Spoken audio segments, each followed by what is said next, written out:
This September, 193 countries will meet at the UN to adopt new global goals. These 17 goals provide a roadmap that will help the world achieve sustainable development.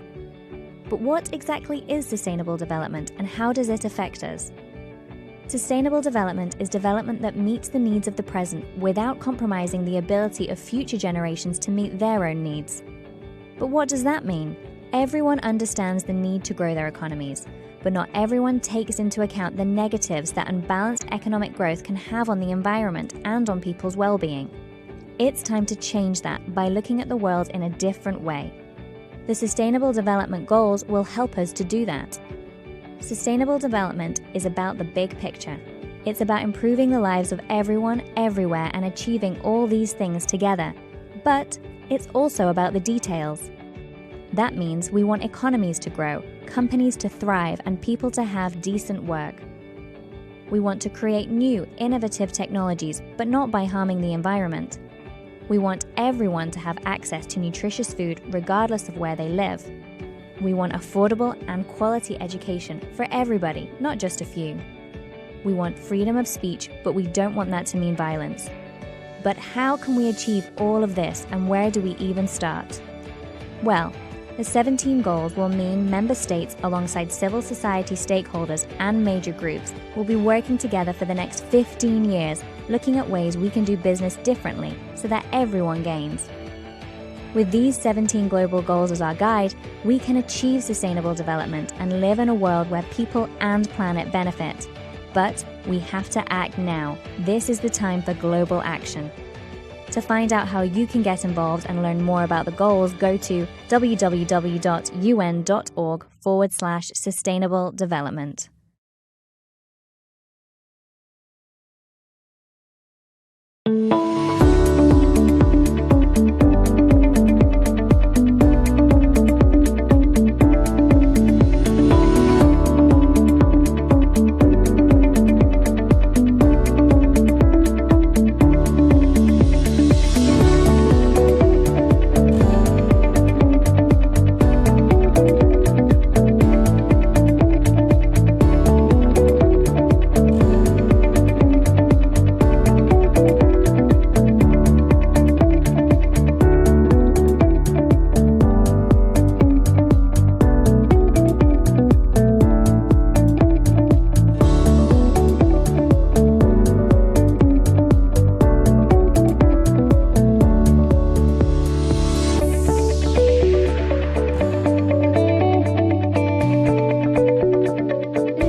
So a peaceful society is a society where people can live free from fear, free from violence, free from intimidation, free from arbitrary action, either by governments or by powerful corporations.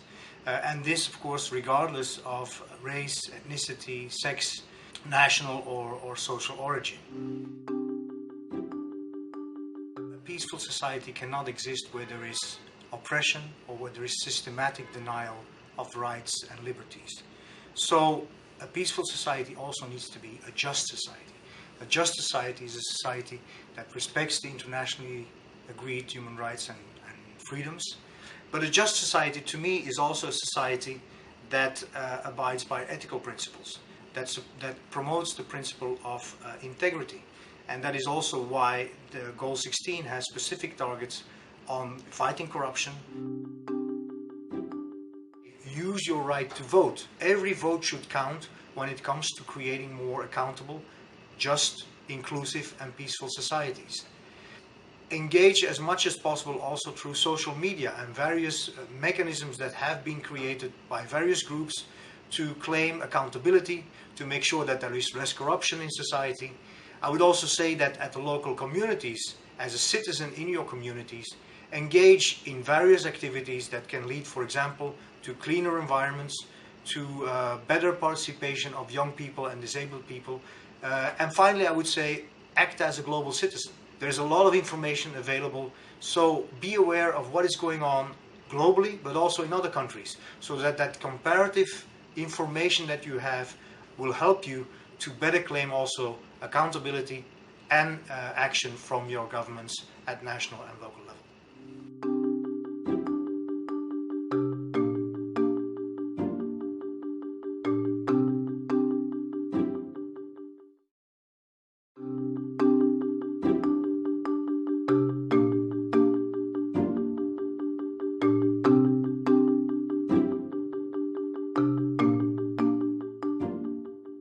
Can you imagine waking up and not being able to go to a tap and turn it on and take a drink? You don't have a toilet. You don't have anywhere to relieve yourself.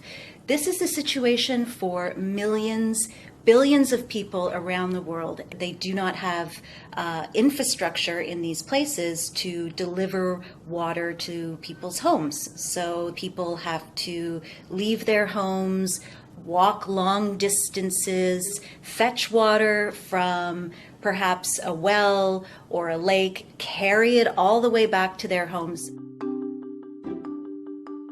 So that is definitely a part of the problem. Another part of the problem is pollution.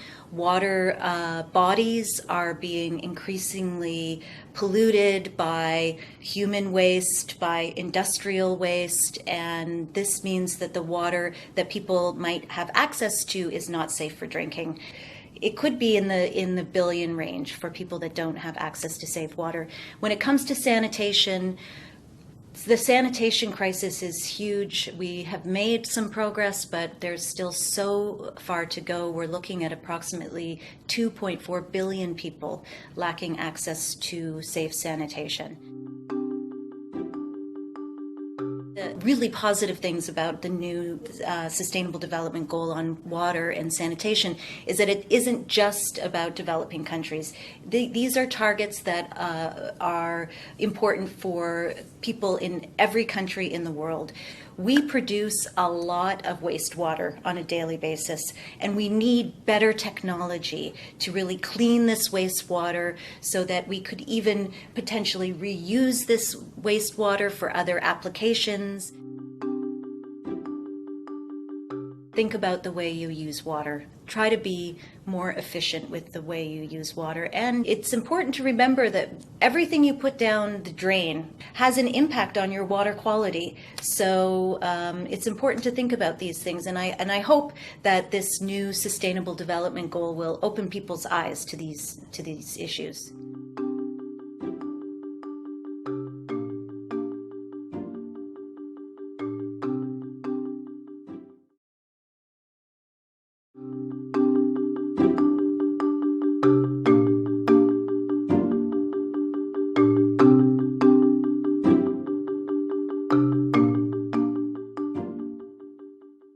Extreme poverty refers to people who live without being able to address their basic needs. And that includes access to water, access to sanitation, access to food.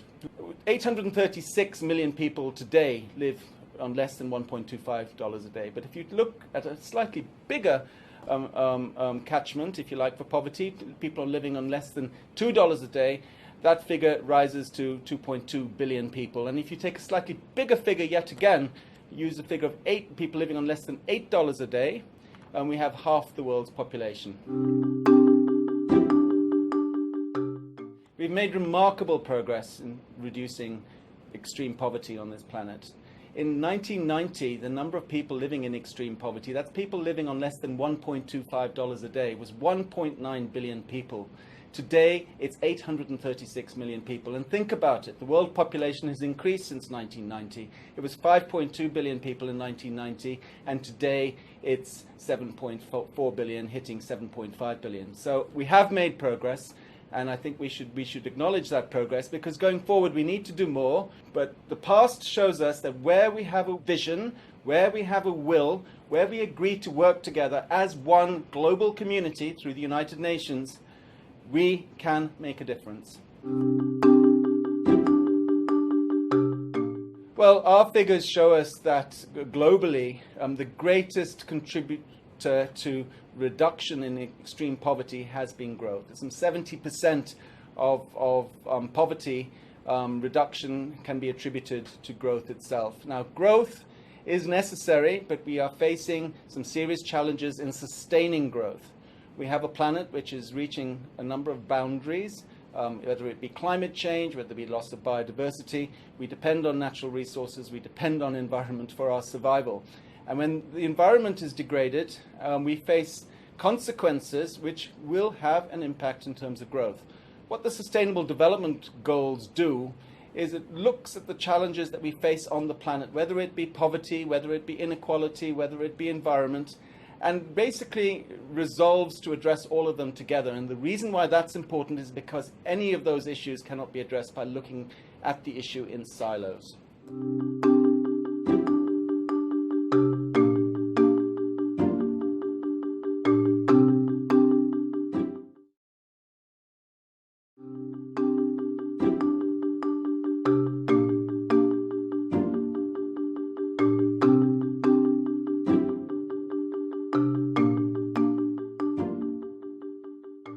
It requires governments to do many things. First, governments must invest in human resources for health so that there are health workers close to people. They must also invest in a social protection floor so that people who want services can buy services. It's not good enough to have services when they cannot afford it. And the final point is supply chains management system. So if you are going to provide services, you must also provide supplies.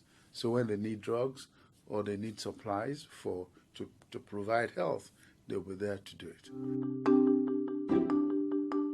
I think it's important for us to be able to provide good nutritional advice to young people so they eat well, balanced diet. They eat enough fruits, they eat enough vegetables, and they have a balanced diet with micronutrients. I think it's important. So those are things that we can do. And young people need to know about their bodies, so comprehensive sexuality education and access to services, so we can prevent many things. And I'll give you an example. Today, the highest incidence of HIV occurs in the adolescent girls in Africa. They are the ones who suffer most. So if we can prevent that and we can give them the information, the knowledge, and the services to prevent it, we'll have done a great thing. I think with government, if government puts their mind to it, yes, because most of the things we're talking about here are things we are doing at this point in time. So governments, civil society, the private sector just need to be a lot more organized. And it's not expensive. It's just the fact that we need motivation and we need leadership and we need political will to put resources where it does matter. And if we do it, we'll get there.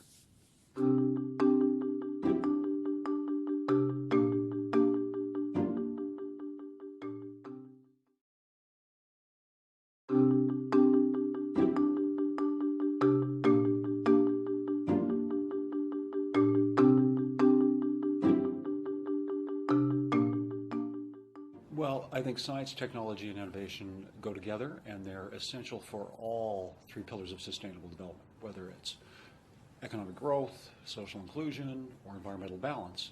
Science, technology, and innovative products and services that come from science and technology are essential for us to achieve the sustainable development goals. And amongst the science and technologies that are available, information and communication technologies are probably the most important.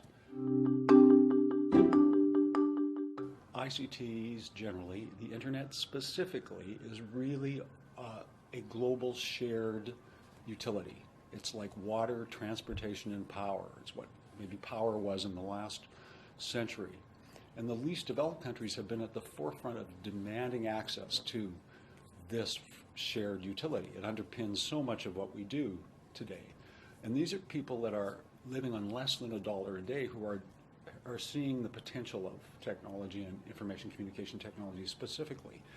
They've already elevated ICT networks to being on par with water, transportation, and energy, because they know that even though you can't eat a cell phone, it's a tool of empowerment. It enables you to get the information you need to create the knowledge you need to make the wise decision that you must make in today's society, whether it's what crops to grow, when to take those crops to market, when not to take those crops to market. And the more our economies are tied together, the more important the technologies are. Once you give people the tools of communication technology, they'll create their own solutions to their own problems. And I think the best example of that is what's called M-Peso, or mobile money, in Africa. Africans were disenfranchised from the financial system. They either didn't trust banks or didn't have access to them, but they did trust their mobile phone. So once they had connectivity, or people had connectivity, they created a program called M-Pesa, mobile money, which allowed them to exchange money, pay through their cell phone. I gave them a confidence that they never had in the financial system before, and so it's brought millions of people into the economic, finance, banking system that they were excluded from before. So this was an African technology created by Africans to solve an African problem, and basically what we did was provide them with the connectivity that gave them the tools of communication that allowed them to generate the innovative solutions that they need to solve their own problems.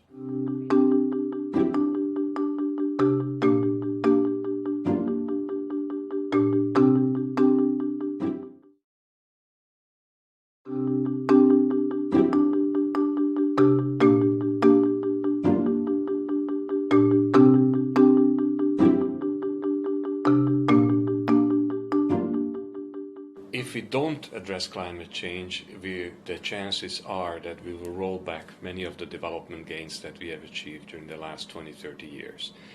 Climate change has an impact on all the other goals, whether it's education, whether it's achievement of health.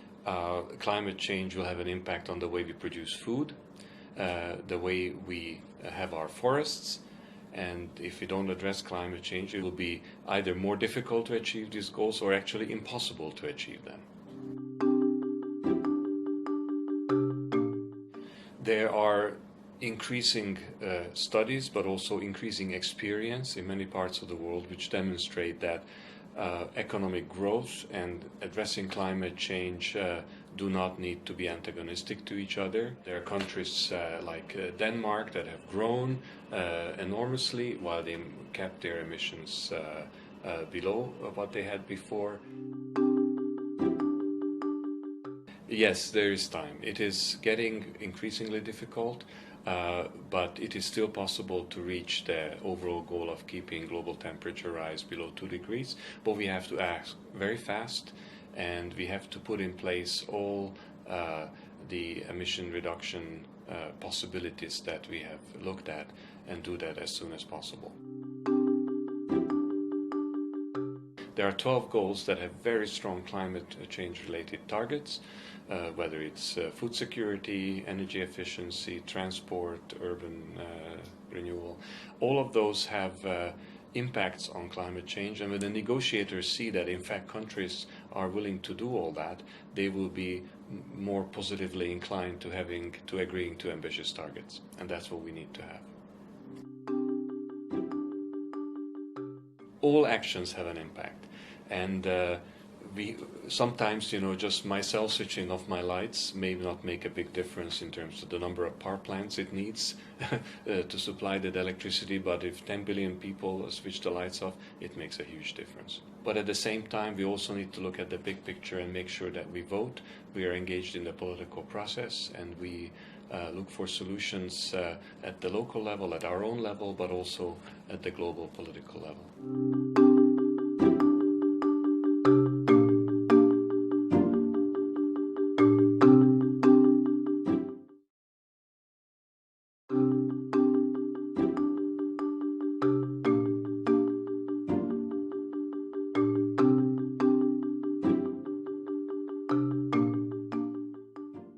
The goal takes the international community to commit to achieving, not just promoting, but achieving gender equality and women's empowerment by 2030 for all women and girls, whether they are in villages, they are in cities, whether they are of a particular race or community.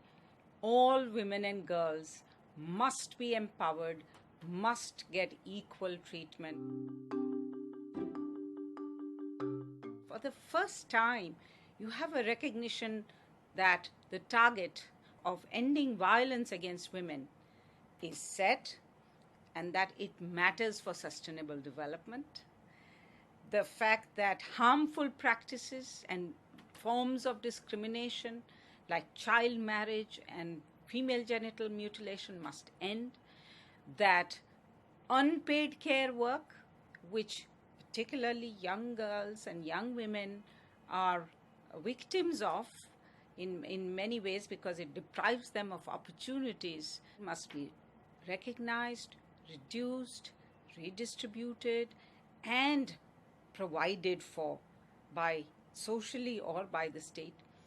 And the fact that sexual and universal access to sexual and reproductive health and reproductive rights must be guaranteed, and also decent work, equal wages for equal work. And then last but not least, the right for women and girls to have equal participation and leadership. It is mission entirely possible. And it has happened, progress has happened in so many countries, but that's why the goal setting is important. That's why holding to account the follow-up and monitoring is important. That even in the more difficult countries, this will drive change and action and political will as never before.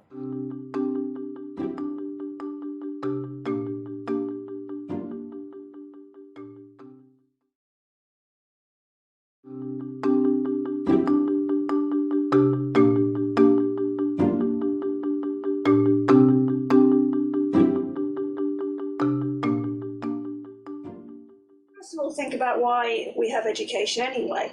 A lot of the reasons we have education is because we think it will help us get good jobs. It also helps people be healthier. It helps society be more peaceful. And it helps countries be more secure, have less fighting. But all of those good reasons are magnified. They're much bigger if education reaches everybody. And at the moment, it's not reaching everybody. It's not reaching children in emergencies. It's not reaching disabled children. In many countries, it doesn't reach girls.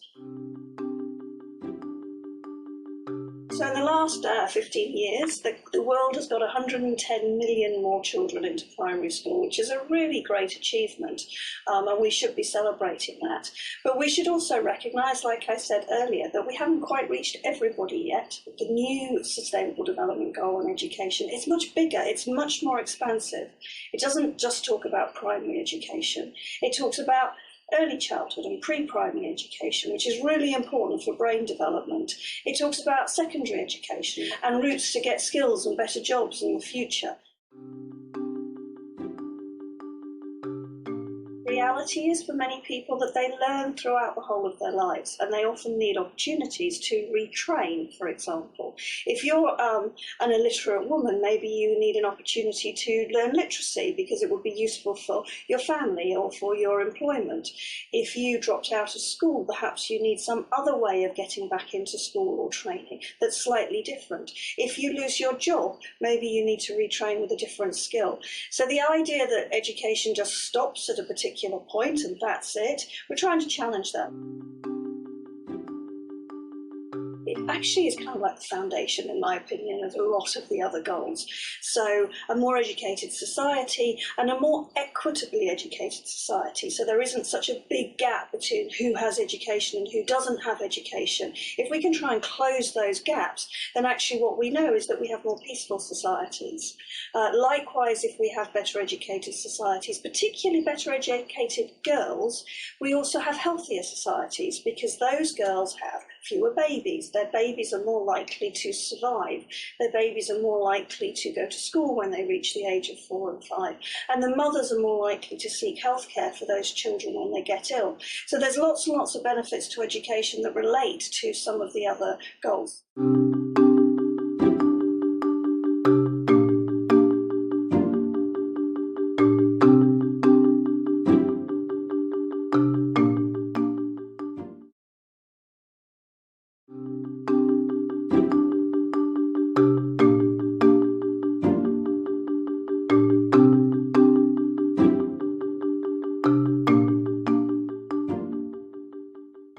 Definitely talking about monetary inequality, but if it was only an issue of money, things would be much easier to solve. It's about the different inequalities that people face because of their gender, disability status, because they're from a different ethnic or racial group, because they're from a sexual minority group, etc.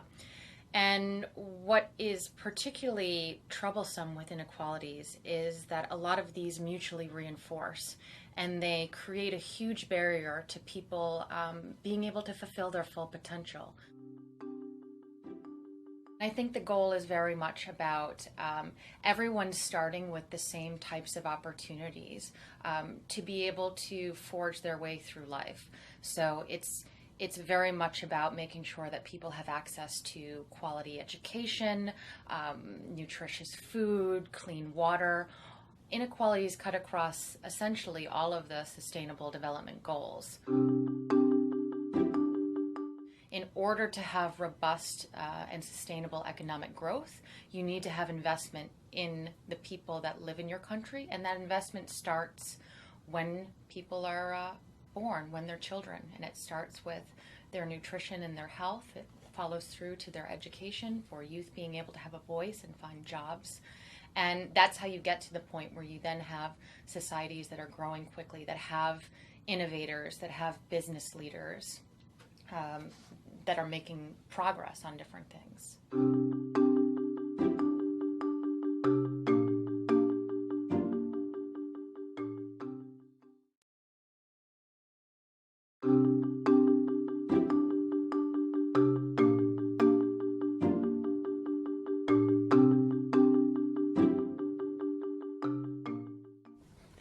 Now that the world is more than 50% urban, and we're expecting several billions of additional urban dwellers coming to the cities, especially in Asia and Africa, it's really a window of opportunity to have a goal that is solely focusing on cities.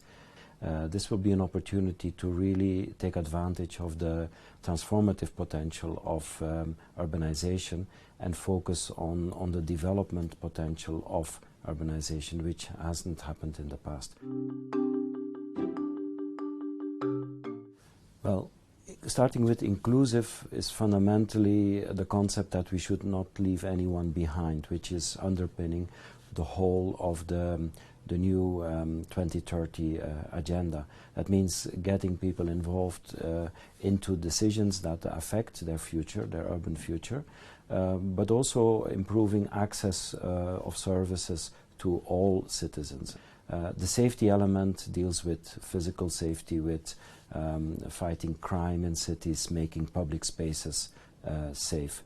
Resilience is a broad concept that reflects on the ability of a city to bounce back after a disaster, after economic hardship. And finally, sustainability is the concept that talks about not focusing on economic aspects of urban development alone, but also taking social and environmental dimensions into account when designing urban development.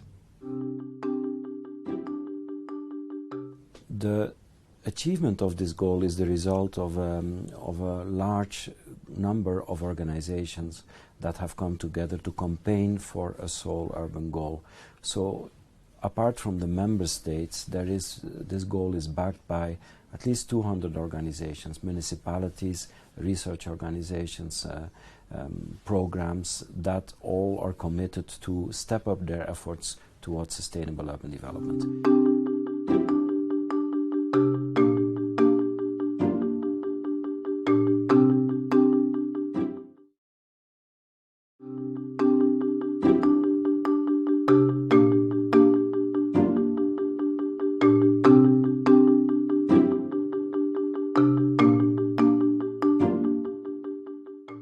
So the oceans face 5 major challenges globally. These include overfishing, loss of ocean and coastal habitat like coral reefs and mangroves, invasive species, species that are often carried in ship ballast water and on their hulls that can create havoc in ecosystems when they're introduced.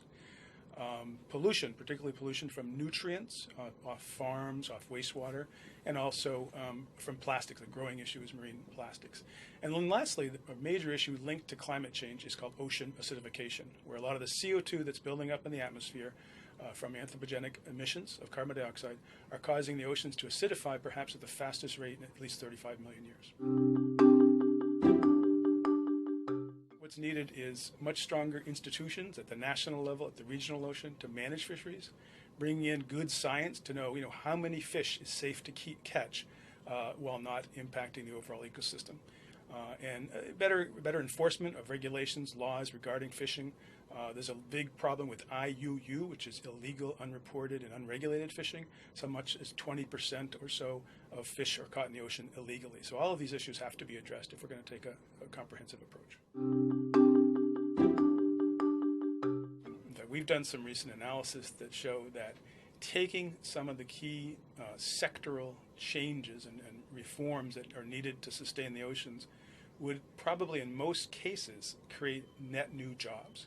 So whether it's improving recycling programs for plastics, which will create jobs, to better management of fertilizer and other nutrient pollution sources on farms, to how ships deal with the issue of how they clean up their ballast water from invasive species. All of these new and additional steps that the world needs to take would very likely be net job creators, and in some cases quite substantial ones. And with job creation comes economic growth. Great, so what can the average citizen in any country do? Well, certainly obvious ones come up related to the rapidly becoming more serious issue of ocean plastics. Obviously not throwing things away in a way that they might find their way into rivers, into waterways, into beaches to reduce the burden. On overfishing, there's a number of very good organizations around the world that have helped to certify various fisheries as being fished sustainably. And so a consumer can educate themselves about what these organizations are, and they even often have labels on fish sold in some supermarkets in the world where you can be fairly well ensured that that fish was caught more sustainably.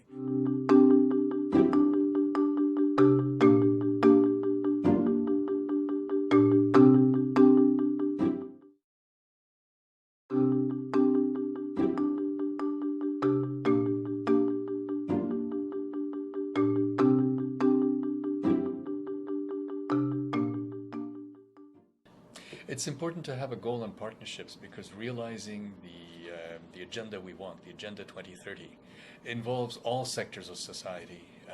It's a job for everyone, not just for governments. And this is the idea behind partnerships. One partnership that our department is very much involved in is the Higher Education Sustainability Initiative. It's what can universities do to bring about a better world in the year 2030. And this is what this partnership is about. They can do that through greening their own campuses, teaching sustainability, environmental management. They can also reach out to their communities, and over 300 campuses have signed up around the world. So it can't be measured in money terms, but it will affect a whole new generation of decision makers as it goes forward. Certainly there are indicators for this goal. For example, the percentage of national income devoted to foreign aid. There is an objective among countries that 0.7% of national income should be devoted to foreign aid. We are very far from that. The average is about between 0.2 and 0.3%, so we're far away from that goal. If we get closer to that goal, that'll be one indicator. Certainly the number of partnerships, we're keeping track of them. But more importantly, it's the actual achievement of the other 16 goals that will be the true determinant of success for Goal 17 also.